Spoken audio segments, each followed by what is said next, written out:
আপনি কি used to এর ব্যবহার জানেন? জানেন ইউজড টু এর মানে? চলুন জেনে নিই ইউজড টু এর ব্যবহার সম্পর্কে। So, without wasting time, let's get started the lesson.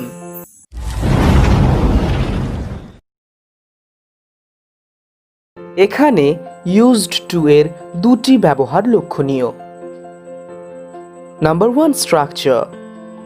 Subject plus used to plus verb plus আদার বা অবজেক্ট।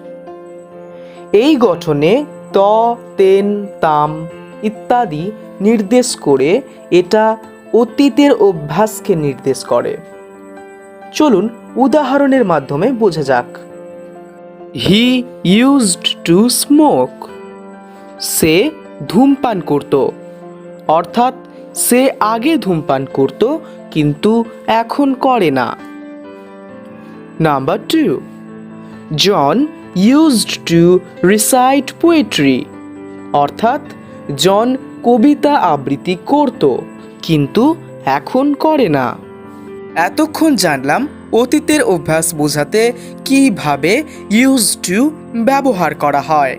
এবার জানব এমন অভ্যাস যা অতীতেও ছিল এবং বর্তমানেও আছে। এই দুটোই বোঝাবে বি ভার্ব এর ব্যবহার অনুযায়ী।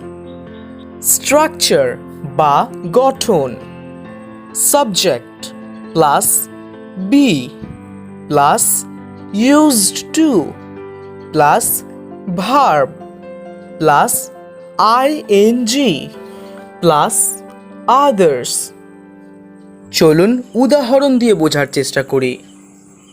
Number 1, I am used to staying poor people.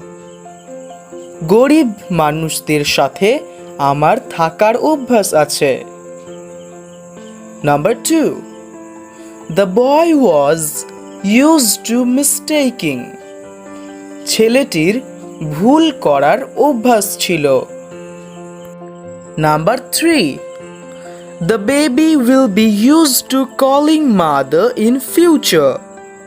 শিশুটির ভবিষ্যতে মা ডাকার অভ্যাস হবে। আশা করি বুঝতে পেরেছেন।